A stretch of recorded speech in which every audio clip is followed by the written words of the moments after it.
October 7th, 1944. Aachemer Air Base, Germany.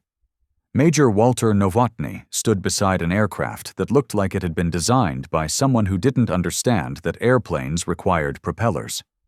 The Messerschmitt Me-262 was a sleek dart of metal and innovation, powered by two Junkers Umo 004 turbojet engines mounted under swept wings. No propeller, no radial engine. Just twin turbines that screamed rather than roared, producing thrust through principles that most Luftwaffe pilots didn't understand, and many didn't trust. The aircraft represented the future of aviation. It was also, according to most experienced Luftwaffe commanders, a dangerous waste of resources that would get pilots killed without achieving meaningful operational results. Nowotny was an ace with 258 confirmed victories, one of the Luftwaffe's most successful fighter pilots. He had flown Bf-109s on the Eastern Front, mastering aerial combat through hundreds of missions against Soviet aircraft. He understood dogfighting, energy management, deflection shooting, and every other aspect of propeller-driven fighter combat. Now he was being asked to command Commando Nowotny, an experimental jet fighter unit tasked with proving that the Me-262 could be operationally effective despite widespread skepticism from Luftwaffe leadership. Let's pause here for a moment. If you find value in stories like this, you can support the channel by liking the video and subscribing. After watching, leaving a brief comment, even a simple word, helps more than you might expect. Your support keeps these stories alive and visible. Thank you. Let's move on. The skepticism was understandable and based on harsh operational reality. The Me-262 was Germany's most advanced aircraft and also its most problematic. The twin Junkers Umo 004 turbojet engines were revolutionary in concept, but plagued by fundamental engineering challenges that Germany's wartime industrial base couldn't adequately solve. Each engine produced approximately 900 kilograms of thrust, enough to push the aircraft to speeds that no propeller-driven fighter could match. But the engines were catastrophically unreliable, frequently failing after only 10 to 25 hours of operation compared to hundreds of hours for conventional engines. The core problem was metallurgy. Jet engines operated at extreme temperatures. Exhaust gas temperatures exceeded 600 degrees Celsius, creating thermal stresses that conventional aircraft materials couldn't withstand. Turbine blades needed to be made from high-temperature nickel-chromium alloys that Germany couldn't produce in sufficient quantities due to material shortages. German engineers substituted mild steel alloyed with aluminum, which was available but inadequate for sustained high-temperature operation. The turbine blades would distort under heat stress, creating vibrations that caused catastrophic mechanical failure. Engines would literally shake themselves apart during operation. Compounding the reliability problems was fuel consumption that seemed almost wasteful compared to piston engines. The Me-262 consumed approximately 1,800 liters of jet fuel per hour during combat operations. Its internal fuel capacity was approximately 2,000 liters. This gave the aircraft only about 30 minutes of combat time before fuel exhaustion forced return to base. A Bf-109 with similar fuel capacity could patrol for nearly 2 hours. The jet's speed advantage came with a proportional reduction in endurance that severely limited operational flexibility. The landing speed was dangerously high at approximately 175 kilometers per hour compared to 120 kilometers per hour for conventional fighters. This required exceptionally long runways and exceptional pilot skill during final approach. The jet engines produced minimal thrust at low power settings, making go-arounds from aborted landings extremely difficult. Pilots who misjudged their approach frequently crashed because they couldn't gain enough power to climb away from mistakes. Training losses had been severe. approximately 30 pilots killed in training accidents before the aircraft even reached operational status.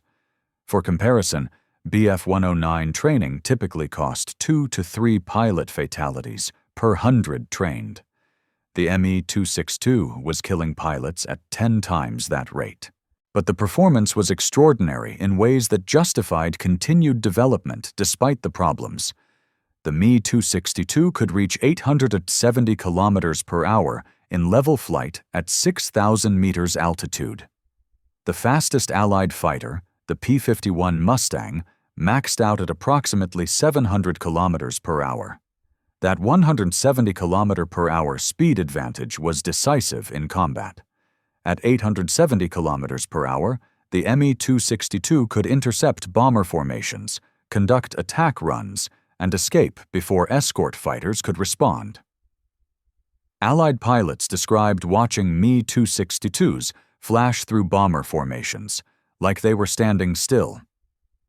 The speed differential was so large that Allied fighters simply couldn't catch jets in level flight or diving flight. Interception required being perfectly positioned before jets began their attack run. If jets achieved surprise, they were essentially untouchable. The armament was equally impressive. 4 Mk108 30mm cannons concentrated in the nose gave the Me-262 devastating firepower against heavy bombers. Each cannon fired 650-gram explosive shells at 660 rounds per minute. A single hit from a 30mm shell could destroy an engine or sever control surfaces. 3 to 5 hits would typically down a B-17 Flying Fortress. Compare this to conventional fighters armed with 20mm cannons that required sustained fire to damage bombers effectively. The Me-262 could inflict crippling damage in a single firing pass, lasting 2 to 3 seconds. In theory, the Me-262 could revolutionize aerial warfare. In practice, every attempt to use the aircraft operationally had failed. Pilots tried to dogfight with it and discovered that jet engines didn't respond quickly to throttle changes. They tried to use it like a conventional fighter and found that high-speed turns caused structural problems. They tried to integrate it with existing Luftwaffe tactics and learned that tactics designed for propeller fighters didn't work for jets. By October 1944, the Me-262 program was approaching cancellation. Hermann Göring, commander of the Luftwaffe, was losing patience with an aircraft that consumed resources without producing results. Multiple Luftwaffe generals argued that Germany's limited industrial capacity should focus on producing more Bf-109s and FW-190s, rather than wasting effort on experimental jets that didn't work reliably. The program needed operational success to survive. It needed kills. It needed proof that jets could achieve something propeller fighters couldn't. Nowotny had been given command of Commando Nowotny with explicit instructions. Prove that jet fighters were operationally viable, or the program would be terminated. He had approximately 30 pilots, most of them experienced aces transitioning from propeller aircraft. He had 15 Me-262s that were airworthy on any given day, though maintaining that availability required heroic efforts from maintenance crews working with unreliable engines. He had 6 weeks to demonstrate success before Göring made final decisions about production priorities. The challenge was developing tactics that exploited the jet's advantages while avoiding its limitations. The Me-262 was fast, but not maneuverable at high speed.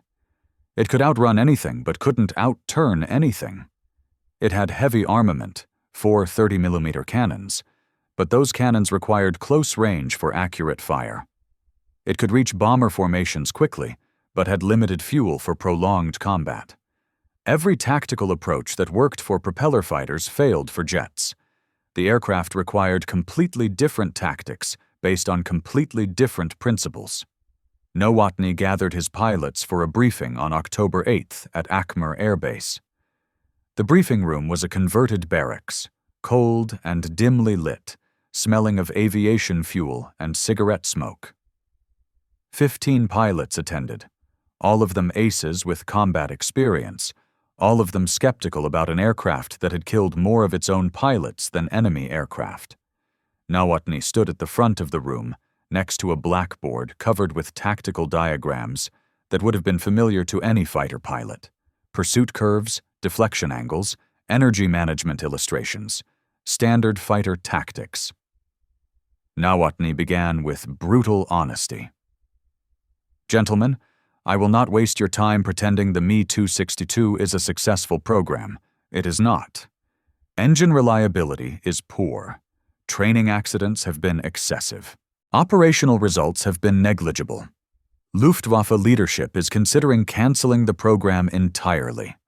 Our mission is to prove the aircraft can achieve operational success that justifies continued investment.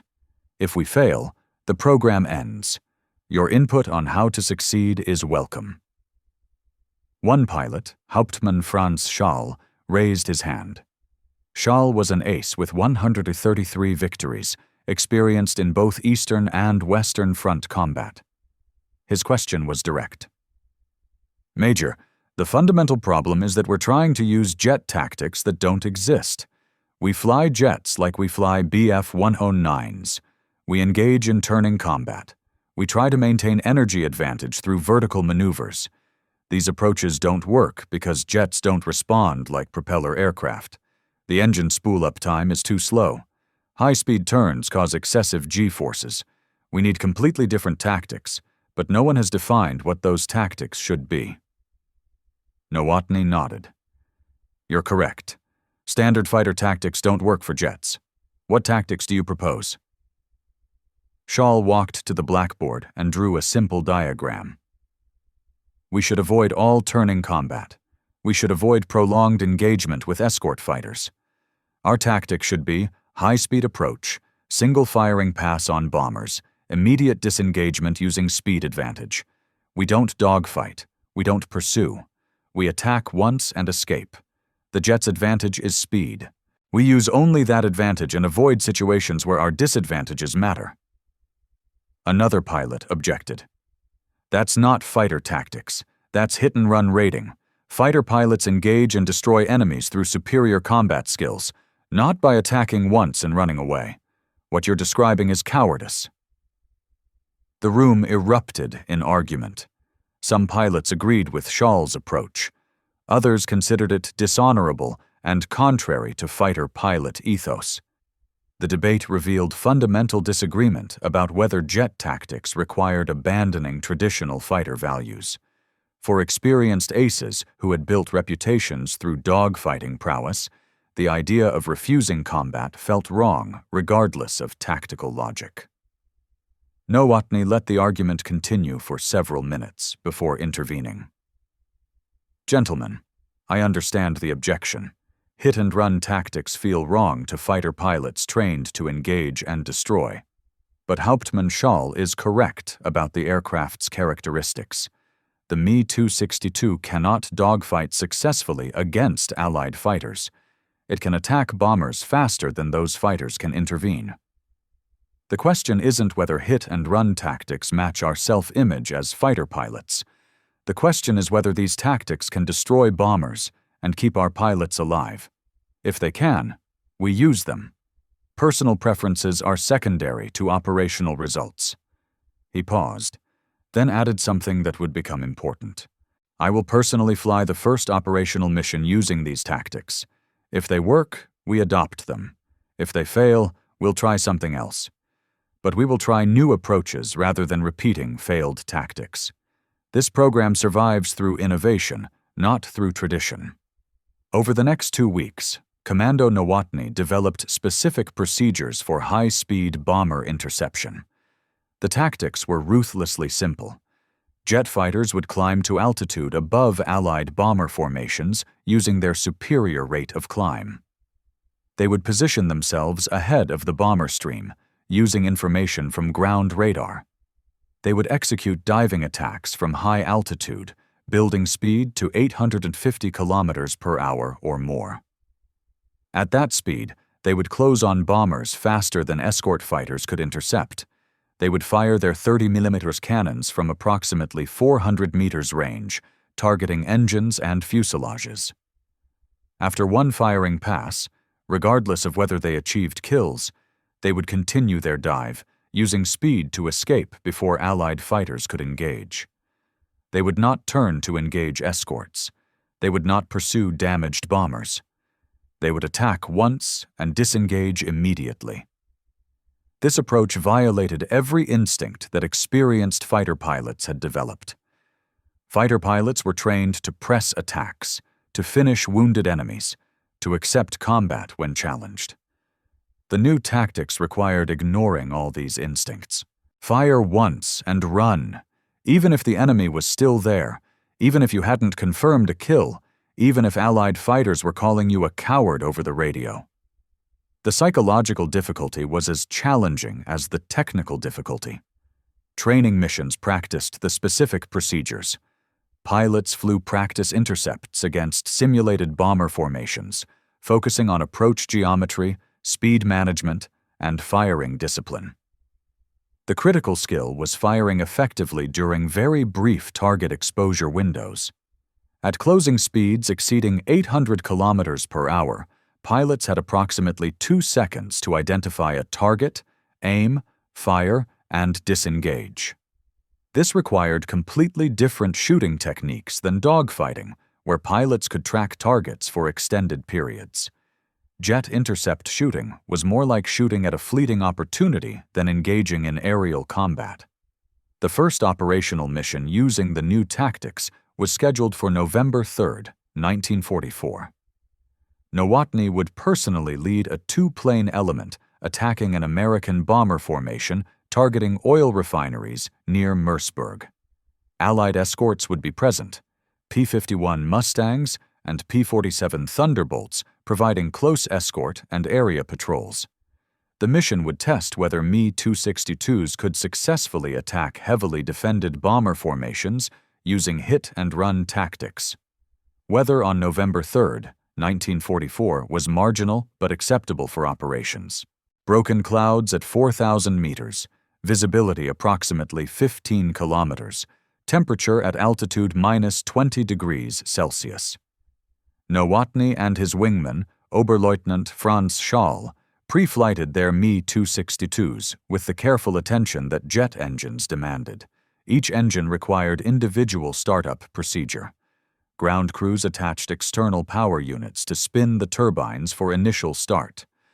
Nowotny monitored turbine RPM carefully, watching for vibrations that would indicate imminent engine failure. Both engines spun up normally, reaching idle power at 6,000 RPM. The characteristic jet whine, different from any sound propeller engines made, indicated the turbines were operating correctly. They took off from Akmer at 14:30 hours, using the entire 2,000-meter runway to achieve rotation speed. The Me-262 accelerated sluggishly compared to conventional fighters, requiring patience during the takeoff roll. But once airborne, the acceleration was dramatic. Nowotny retracted landing gear and flaps, advanced throttles to climb power, and felt the aircraft surge forward as jet thrust overcame drag. Rate of climb was approximately 1,200 meters per minute, substantially better than propeller fighters. They climbed through scattered clouds, maintaining formation separation of approximately 500 meters to reduce collision risk. At 8,000 meters altitude, they leveled off and reduced power to cruise setting. Fuel gauges showed 1,600 liters remaining from the initial 2,000 liters. The climb had consumed 400 liters in approximately 7 minutes. They positioned themselves northeast of the bomber formation's projected course, based on radar information transmitted from ground stations. The controller's voice came through Nowotny's headset, with typical German operational brevity. Bison formation, bearing 270, altitude 7,000 meters, approximately 40 heavy bombers with escort. At 14:55 hours, Nowotny sighted the bomber formation. The characteristic contrails made American formations visible from 30 kilometers. Nowotny counted approximately 40 B-17 Flying Fortress bombers arranged in combat box formation. A three-dimensional arrangement designed to maximize defensive firepower from each bomber's guns. Around and above the bomber stream, he could see roughly 30 escort fighters.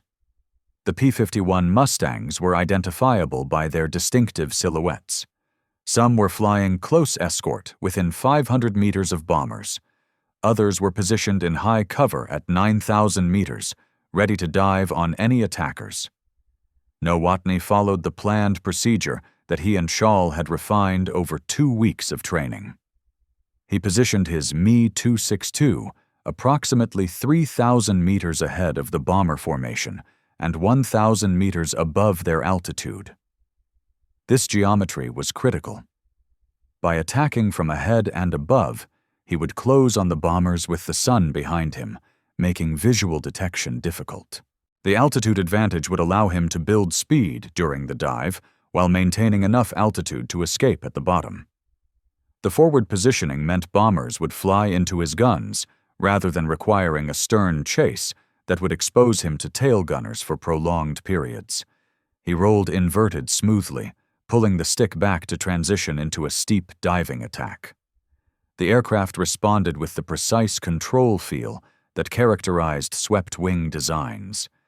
He maintained approximately 45 degrees dive angle, steep enough to build speed quickly, but shallow enough to maintain control and tracking accuracy. His airspeed increased rapidly, 600 kilometers per hour, 700, 750, 800, 850. The jet whine intensified as airspeed increased. Vibrations from high-speed airflow transmitted through the airframe. G-forces from the pull-down loaded his body into the seat with approximately 4 Gs of pressure. Allied escort fighters saw the attack developing. P-51 Mustangs turned hard toward the diving Me-262s, pilots recognizing the characteristic swept-wing silhouette of German jets. Radio transmissions would have been frantic. "Bandits diving from 12 o'clock high. Jets. 2 jets attacking the lead box." But the geometry was wrong for interception. The jets were closing at 850 kilometers per hour. The P-51s could manage approximately 700 kilometers per hour in level flight, less while turning. The combined closing speed between the diving jets and climbing interceptors exceeded 1,200 kilometers per hour. The angular rate was too high for effective gunnery. Allied fighters could chase but couldn't achieve firing position before the jets reached the bomber formation. For the first time in the air war over Germany, Allied escort fighters were too slow to prevent an attack on the bombers they were protecting. The speed differential that had always favored Allied fighters over German conventional fighters now reversed. Jets weren't just faster. They were fast enough to make interception geometrically impossible under these circumstances. The P-51 pilots could only watch as the jets dove through their attempted intercept and closed on the bombers. Nowotny selected his target, the lead bomber in the front element, the most exposed aircraft in the formation.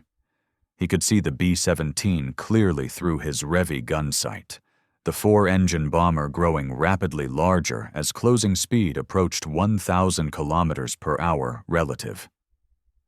The B-17's nose gun position was tracking toward him, defensive fire beginning at approximately 800 meters range. Tracer rounds arced past his canopy, visible but not particularly threatening at that closing speed. Defensive gunners couldn't track fast enough to hit reliably. At 400 meters range, Nowotny centered the illuminated sight reticle on the B-17's right wing root, leading the target slightly to account for relative motion. He pressed the firing button.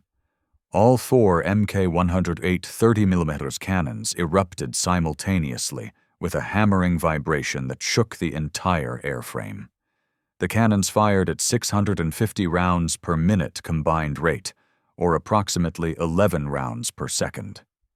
Nowotny's 2-second burst sent 22 650-gram explosive shells toward the target. He saw the impacts immediately.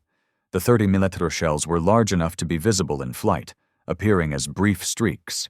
Approximately half the rounds missed, typical hit probability at that range with that closing speed. but 11 hits were more than enough.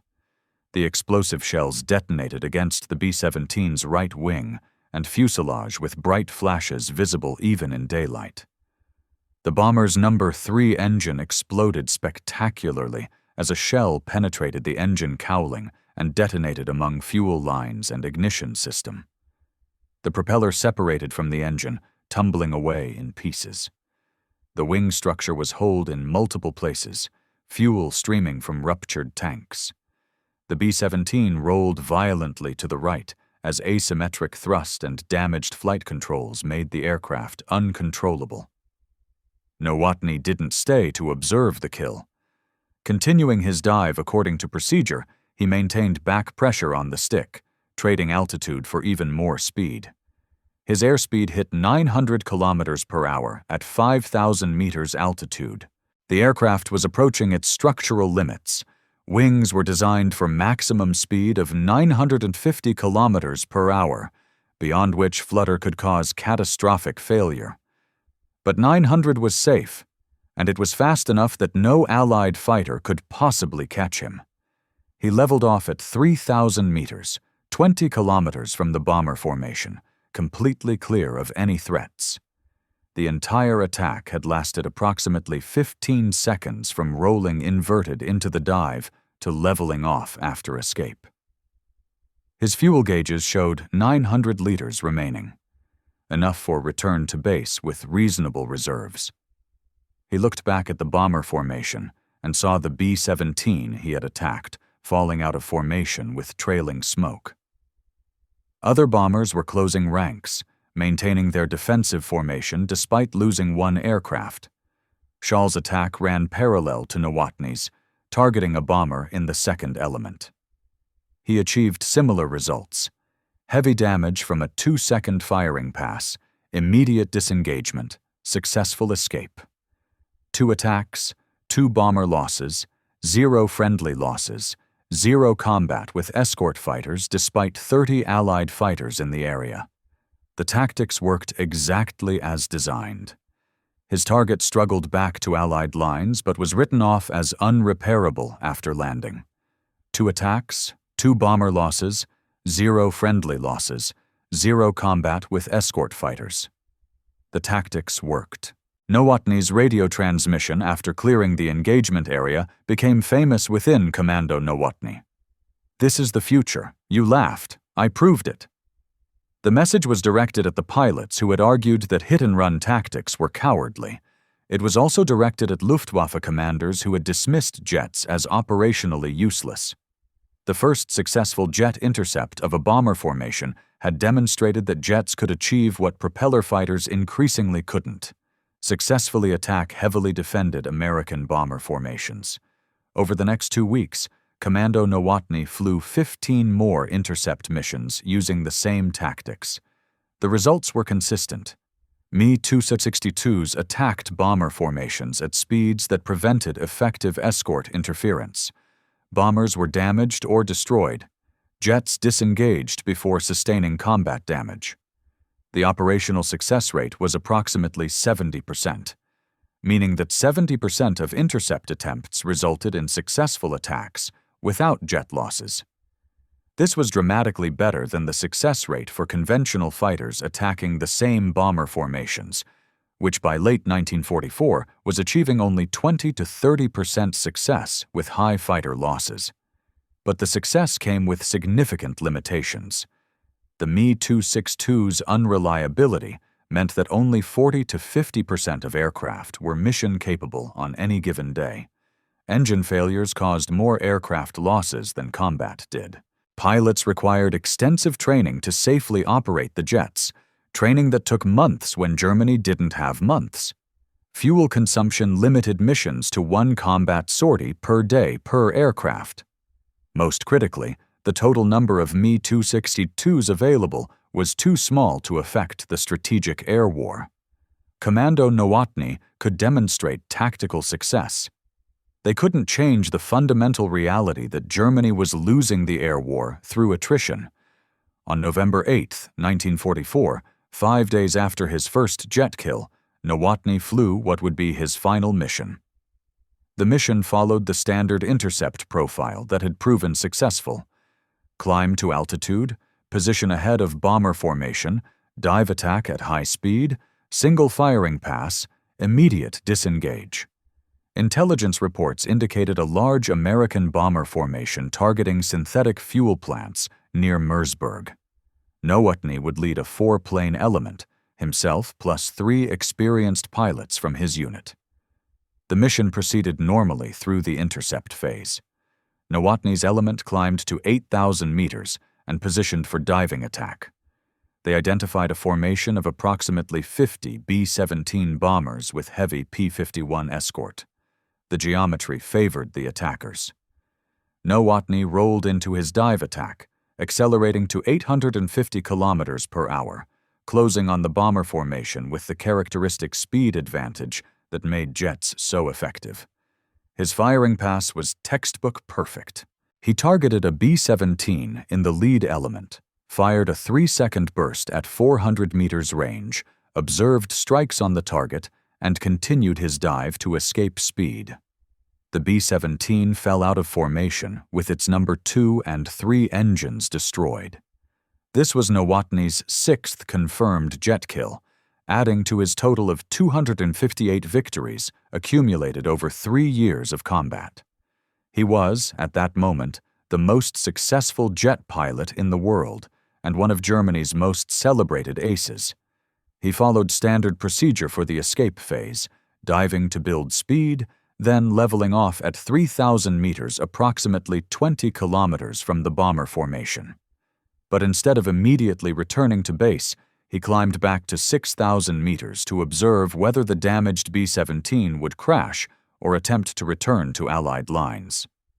This decision, remaining in the combat area after completing his attack, violated the disengagement doctrine he had established for his unit. It was the kind of mistake that experienced pilots sometimes made when confidence overcame caution. While Nowotny circled at 6,000 meters watching the damaged bomber, his fuel state became critical. The Me-262's 30-minute combat endurance meant that pilots needed to manage fuel constantly.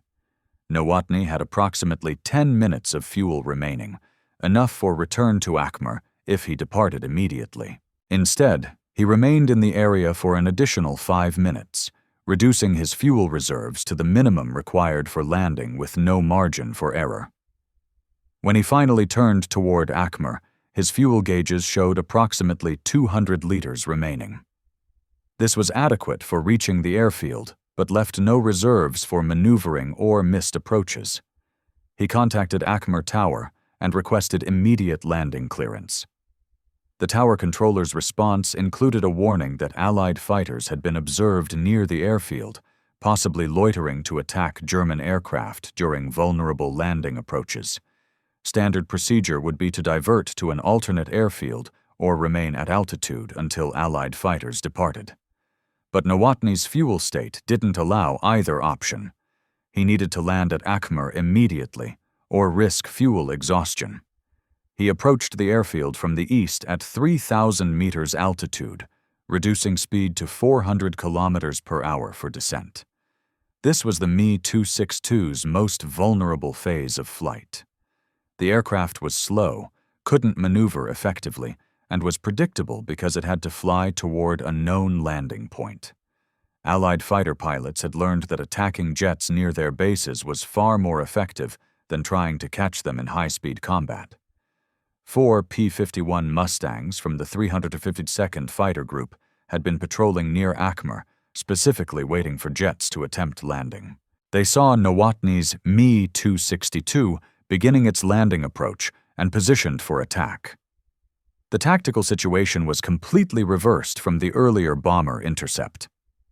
During the intercept, Nowotny had been fast, and the P-51s had been too slow to engage. During landing approach, Nowotny was slow, and the P-51s had speed advantage. The P-51s dove on Nowotny's aircraft from 4,000 meters, attacking from his 6 o'clock position where the Me-262's rearward visibility was poor. Nowotny saw the attack developing, but had limited options. He couldn't accelerate effectively because jet engines required several seconds to spool up from low power to high power. He couldn't turn hard because aggressive maneuvering at low speed risked stalling. He couldn't climb because he was already too slow and too low for effective climb. His only real option was to continue toward the airfield and hope that German anti-aircraft defenses would drive off the attackers.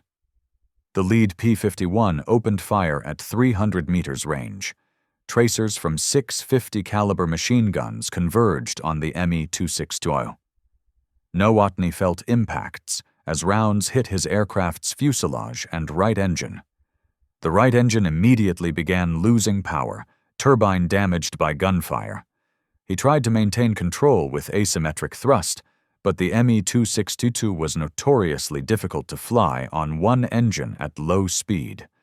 The aircraft yawed violently to the right. He applied full left rudder to counteract the yaw, but hydraulic pressure was failing as damage accumulated. His altitude was approximately 800 meters and decreasing. The airfield was 3 kilometers ahead. With one engine and failing hydraulics, he might have been able to make an emergency landing if he could maintain control for another 90 seconds. But the P-51s were still attacking, firing sustained bursts into the crippled jet. More hits. Left engine now damaged. Both engines failing. Hydraulic failure complete. Flight controls not responding. The Me-262 rolled inverted and entered a spin from which Nowotny couldn't recover. The aircraft crashed in a field approximately 2 kilometers from Achmer Airfield. Impact speed was estimated at 500 kilometers per hour. The Me-262 disintegrated on impact, scattering wreckage across 100 meters. Nowotny died instantly. German rescue crews reached the crash site within minutes, but could do nothing. The most successful jet pilot in history, killed by conventional piston engine fighters using tactics specifically designed to exploit the jet's vulnerability during landing. The loss shocked the German aviation community, and particularly the pilots of Commando Nowotny, who had believed their commander was virtually invincible. Nowotny had survived hundreds of combat missions over 3 years.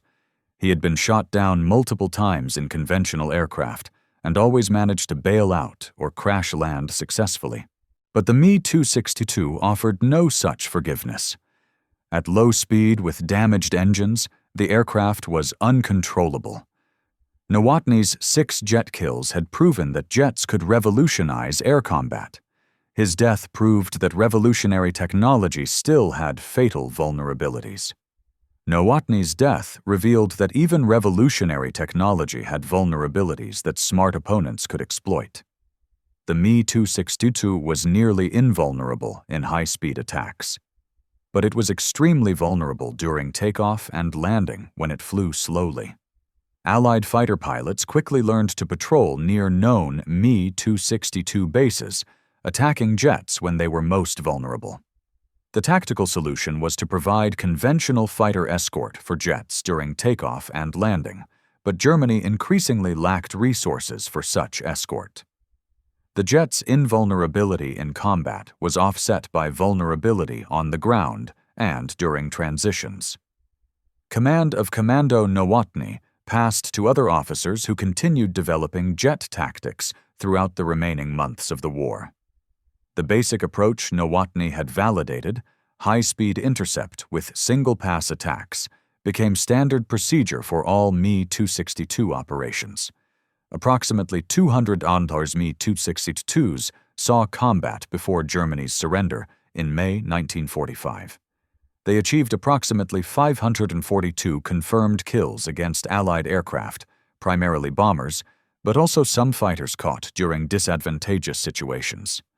This was a favorable exchange ratio, but insufficient to affect the war's outcome.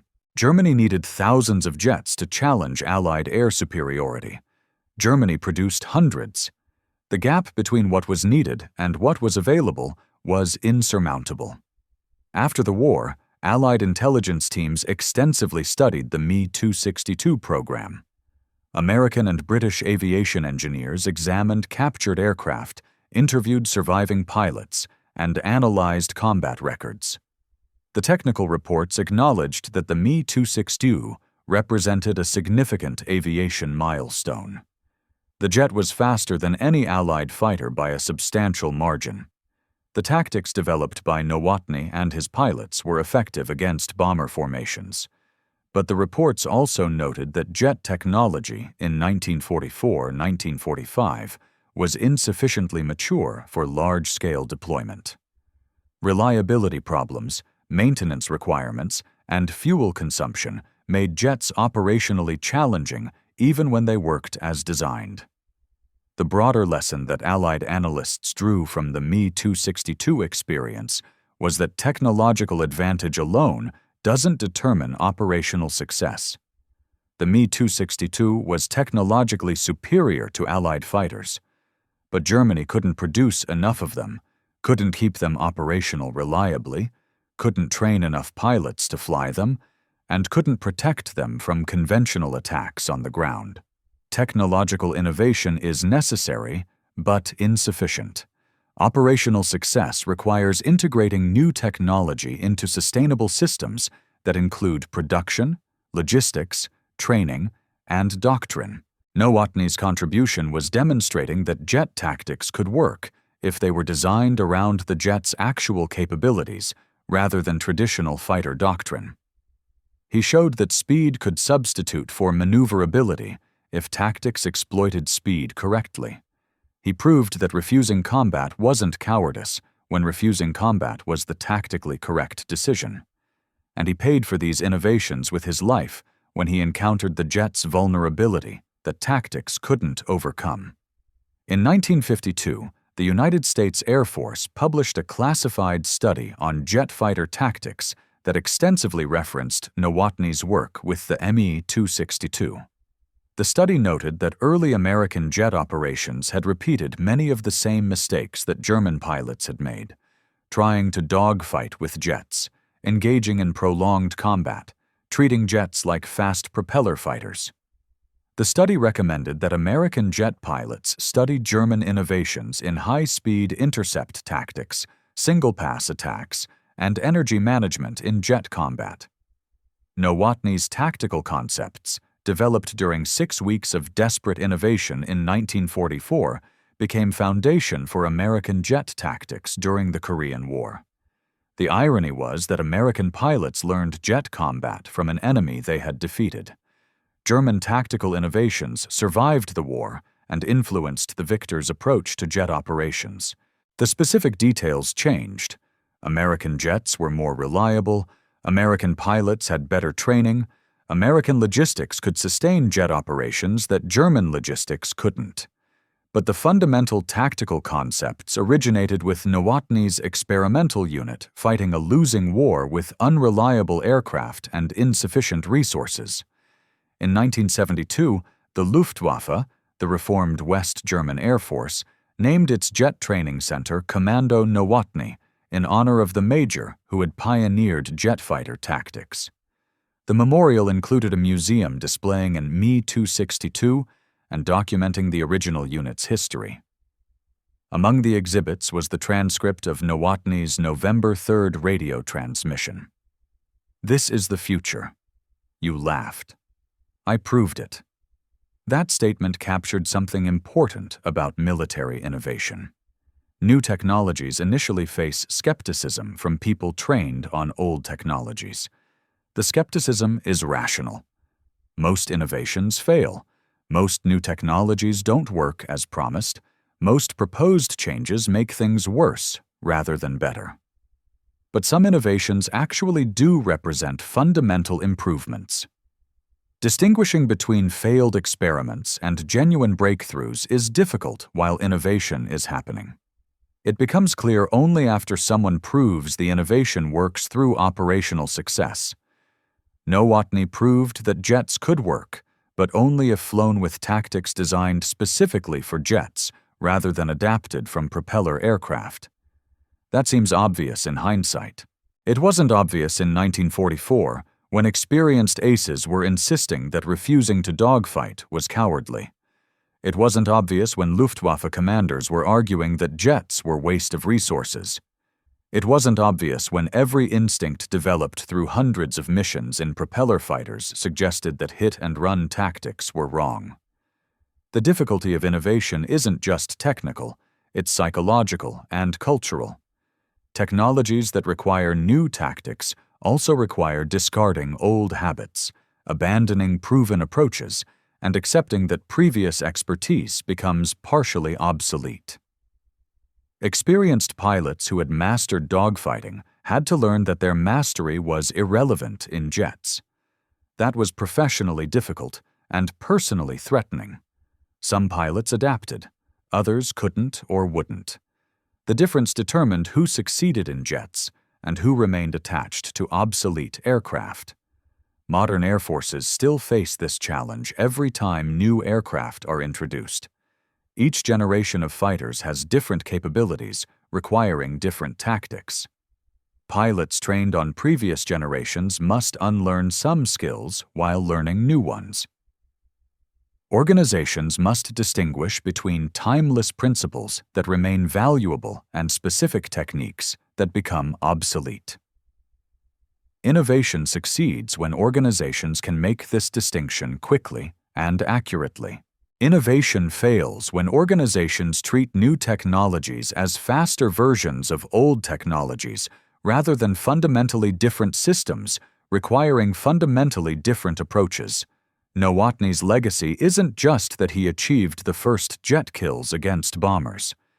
His legacy is that he demonstrated how to think about tactical innovation when technology changes faster than doctrine. He recognized that jets required new tactics.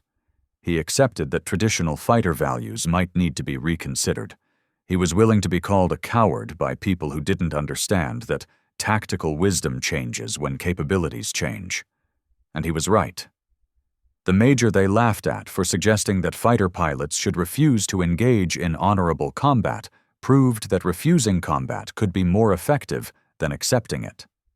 The tactics they dismissed as cowardly proved more successful than brave attacks that got pilots killed without achieving results.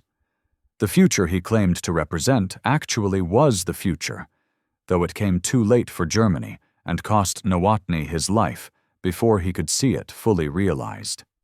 What Walter Nowotny said on November 3, 1944, after achieving the first jet kill against a bomber formation was simple. "This is the future. You laughed. I proved it." That statement applied not just to the specific tactical success, but to the broader principle that innovation requires proving skeptics wrong through operational results rather than theoretical arguments. Nowotny proved it. The skeptics had to accept reality regardless of their preferences, and military aviation moved forward based on innovations developed by someone willing to challenge conventional wisdom during desperate times.